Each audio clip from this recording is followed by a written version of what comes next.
welcome to TradeTheMBI.com. This is John. This report is for the 4th of April, and we will scroll through the NASDAQ numbers here.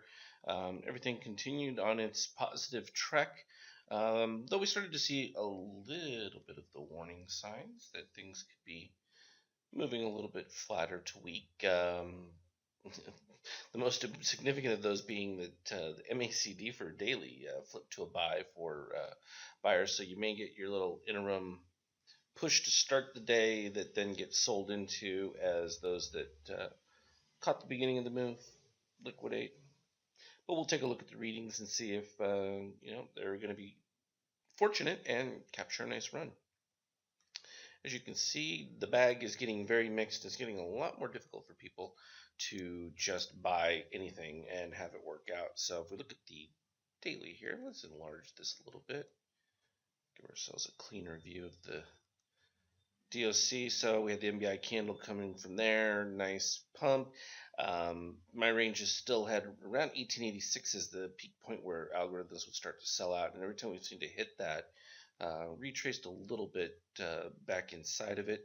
So looking at the readings here, we've had the drop of the steel below the cyan, which is usually bearish. However, cyan is below the red and white, which is still bullish and not turning up yet, at least for the given day. So from that standpoint, still pretty decently bullish from S&P standpoint at least. We do have the positive extreme with that low right there at 1876. And we came back just the other day, and what did we get down to? 75.50. Conveniently retraced it and came right back up on it. I mean, it was really perfect. And it fit within our expectations about what I was showing on the 50K chart, and we'll take a look at that one more time to see if there's been any new developments as far as that goes. Now, what are all those numbers? Well, if we didn't have the regular DOC paint bar on here that mimics buys and sells from the DOC here, what we would have, these would be all dark red. And the point being is that any pops you would be able to then sell into. And the reality with this situation is came up and what effectively would have cleared it right here, only to then dip back into it, the very next move in a little spider event. And then we did another one coming right back up. So you can see that the kind of a flux point here of back and forth. And it's interesting because you're going to need to see the steel engage, and then we're going to know which way we're going to get a clear breakout. For now, still, bulls have the slight advantage. YM, a little bit different story, and this is very interesting. Well, if you want to compare configurations, you just come right over here and look at that setup, and you can kind of compare the breakdown right about there. Looks very similar to right about here. And last time that occurred, you had a much further breakdown. So the key is, now that the cyan is above the green, will that continue to move forward? And if it does, you can expect a bit more of a cascade lower. And that would not be surprising given what we're seeing from MACD setup in that, where you just get a little bit of choppy, the potential of up and finish lower. So a lower finish today, you would expect to see some follow through going into next week. Always worth pointing that kind of stuff out. USO looking stronger with that buy signal, and that's a very clean one with the pivot higher from the extremes, cross of the red, and just getting the steel above. All that's a nice clean buy. Gold, it was funny. I saw a bunch of people were like, "Oh, gold's a buy." And no, gold's not a buy. You would know from me if gold were a buy because I'd be the first person to tell you. And it isn't so. Same with SLV. Again, that deep red lets us know that any move. Now, what we're looking for now will be any retest of the low on higher extremes, and then that will become more interesting a prospect. But you got to get that steel come back down and get rid of the divergence, because once you've gone into the red and you've come into what should be a buy signal from the steel as well as the green, you've got to clear it by moving to below the cyan and reset it. And until that happens, not there. And people wonder, it's like, well, that's can't be. Look at the positive turns. Well, here's Facebook deep in the red, created the negative divergence right here, and boom, get the little pop.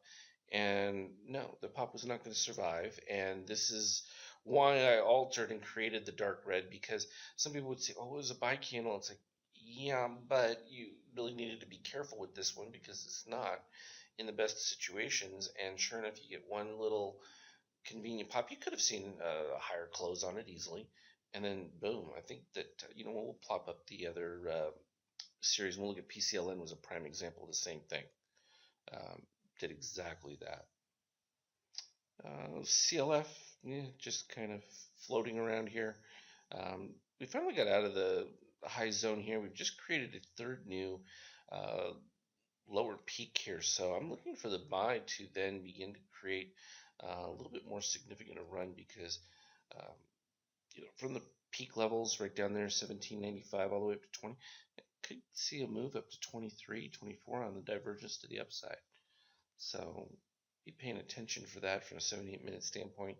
Just a matter of looking for the buy configurations, even intraday, looking at it. AIG doing exactly what we expected, rising on these higher, lower peaks, and again, converted at the right time. It was a little different for AIG if you look at it, because people say, well, why does it stay red? Well, the reality was that when it first crossed the red here, it didn't cross the white at the same time. And under the tighter configuration that I set up, you need to have both configurations. But the reality is any green up pivot that corresponds to the same time where you have cyan above the steel above the cyan, this crossing above right here would be your buy, and you can move forward from there. Always good to know those details. WLT's been nice, pretty good sized move. Coming off that, went through that serious dip down on, who knows, downgrades, whatever you want to call them, but doesn't mean there aren't potentials for buys. In fact, let me look at the SPY here. You can see that MACD buy that came in right there, came in at a time where we peak out on the price oscillator setup here. And you're also at the top of the band. That doesn't really mean anything, because you can just move higher, the band will go higher. It's nice to see it, but you didn't get a squeezing effect like this that would generate some kind of major move. And that's the only real point that I look at Bollinger Band in any reference to. Now, here we go. So we talked about this yesterday, that while some people would see this as a negative signal with the steel down here, not too dramatic. And sure enough, what exactly happens? Boom, tiny little dip, and boy, it gets rebought real quick. But now, very different story, because we come back in here after a drop, you've got the dark red showing up, and you're about to have steel pop above with the red. Now that would normally be a buy signal, except for if we start to move lower here, that becomes the beginning of a divergence to the short side. And then this becomes a very shortable setup, and looking for fairly decent decline. You can already see too that from the dip below on the extreme here, you're already yellow, potentially overbought within almost no move. So hopefully that for those with the indicators that really want to get into more of the advanced understanding of the thing. Now, do you have to worry about it? No, because once the red came in, oh wow, I can short this setup, and I certainly don't want to be thinking about longing the setup until it's been cleared. So that didn't require any understanding of the DOC or the extreme histogram. That's just a looking at the color. Let me plop up some of the charts here.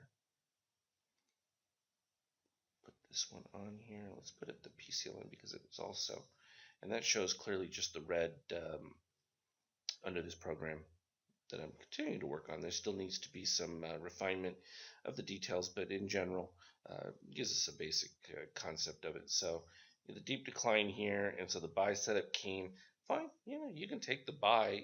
It's just a matter of looking at it from intraday, which becomes very helpful using the 15-minute alert setups. But finally came up, crossed over to negate it, but immediately performed its spider. And in creating the setup, what will end up happening is it'll be one day after would be before you would clear it, because this happens quite often where you'll come up across it and then boom, it flips back above. Still no change in the overall steel being above. So within the red being cleared, yes, but within the overall divergent short setup, no, still intact. As long as the steel stays up. Though this was a little bit of a bullish move coming above the +7 and back below. However, quick retrace of that. I mean, people thought, oh, up 60 plus and then down, 40 something, or and that's perfectly normal. I know a lot of others are looking at like Tesla. Let's go take a look at that one because it's been popular. All right, so boom, same situation. Crossover, normally bullish, also produced a positive bullish effect, though we just didn't expect it to last completely. But you're right at that same configuration where it will end the deep red setup, unfortunately, starting to move back lower. Now we'll see if that tips down, and that would then indicate that you're likely to come back and retrace this dip below the red line. And that's just the whole point, was to come up with the scenarios where it's easier to identify when you're going to retrace your low versus continue on with rapid move. And it's helpful because it really gives you the clarity in it. Because what will happen here, if you get cyan rising back up, you end up with the spread where cyan and steel are up here together, and then the three, red, white, and green, are down below, and that creates a very negative bias in general. We can look at, I think, Apple. There's another, well, we don't want to look at the 70, let's look at the daily.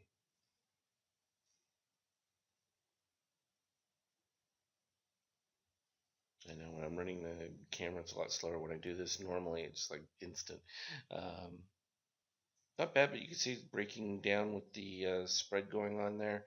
We already had steel below from way back over here when it first crossed below the green. First warning, or second warning below the red. Then you got another one right there, and it's continued to stay that way. It's just been held up pretty well as far as within that. Amazon, I know, was in some. We'll look at Netflix too while we're at it, because that's been having a lot of trouble. I don't know if it's trouble, depends on the position that you've taken with it. I mean, it's been a pretty decent short in general. So Amazon also, clear, same kind of signals, draping off, and then boom, gave its first little pop there, creating again that divergence. But you can see now retesting the low on a little bit higher extreme, but hasn't cleared the red short setup. So unfortunately, while that is the start of something, it's not helpful. But it's just been a beautiful short from there, without even having to really work it very much. And this just isn't a matter of looking at this kind of configurations. And I know on the Skype chat we went over a lot of some of these others in more detail. Here was a Netflix one from its daily, and not hard to see as it came through. Here was the divergence to the short side, and you can see the separation. This is what I was talking about, where the three lines hang down here, and then you get your steel and cyan. The longer they stay up together, the longer this continues to the downside. It's not until these green and the cyan right here meet that things are going to change, but that's still ugly for Netflix, and why you'll hear me say, oh, feel free to short pops on these, because not going anywhere. We'll do one more. We'll do Twitter while we're at it. Yeah, look at that Twitter. Same concept. Now you can see the spread of this started all the way back here. Let me put a line right there so you can kind of see clearly where it's separated. Boom, and then the two tracks. So you've got them up here, and you've got them here, and as long as they stay below that -7, you can see no change in the decline. So all the talk about this, that, up and down, whatever, no, this has just been a clean short all the way from there. Didn't have to think about it. No change yet. Potentially, is it building one? No, not really. Just not good at all if you're wanting to be long this. So this is where you'll get the kind of chuckles when you see people on StockTwits or whatever talking about, oh yeah, this one's about to pop, blah blah blah blah. And this is what they were basing theirs on. Gold in that under the same situation, thought it was going to skyrocket just because they get their stochastics and or their RSIs and they think they're oversold in that, and they really aren't understanding the way the algorithms are compiling their data and utilizing it. So it's just different approaches. So I don't want to go forever long here. Just thought I'd give you some of that detail. Let me real quick show the 5K, and we'll call it a day. Okay, real quick, 5K. Let me shrink it just a fraction. Go back to the beginning of it. It was a really choppy kind of move. We popped up, got right up to that 1886 and a quarter number that I had from the daily targets from way back. I had that on the chart for a few days now. We finally got up to it, and we just started rolling over with the readings, and here you can start to see some of the spreads that developed from it, and then the breakdowns as they occurred, and then we ended up with some little buy signals, and this is another little trick I was showing members indicators. Once this red forms a pivot right there, you look for a breakout of it, and once it does break out, even if you're in your negative divergence, that's usually a clue that you're going to have a decent run up, and came up there nicely, but performed the exact same sell spread right there. But then we did it again here, where now you've made this peak, came back up with a clean buy right there. You actually crossed with the steel first, then you crossed with the green. I tend to be a little early with some of these and getting in just as I see the pivot, which put me in just a fraction lower. Sold out some, but then bought again right down here at this lovely little while. You'll see it as a yellow line for most, and that took off nicely from there. Getting a little bit weak here, but the red continuing to rise, making the higher peaks. Been all fine. Finally getting some positive extremes out of it. Those were perfect setup for that one to retrace, but this wee hours of the morning, I wasn't around for that signal to take it. Still long a minor position from this back over here. So all in all, don't worry about the news in that. We're going to see it from the readings. I'm not even going to talk about it. Not worth it. As always, trade well. We'll talk again tomorrow. Or well for Monday.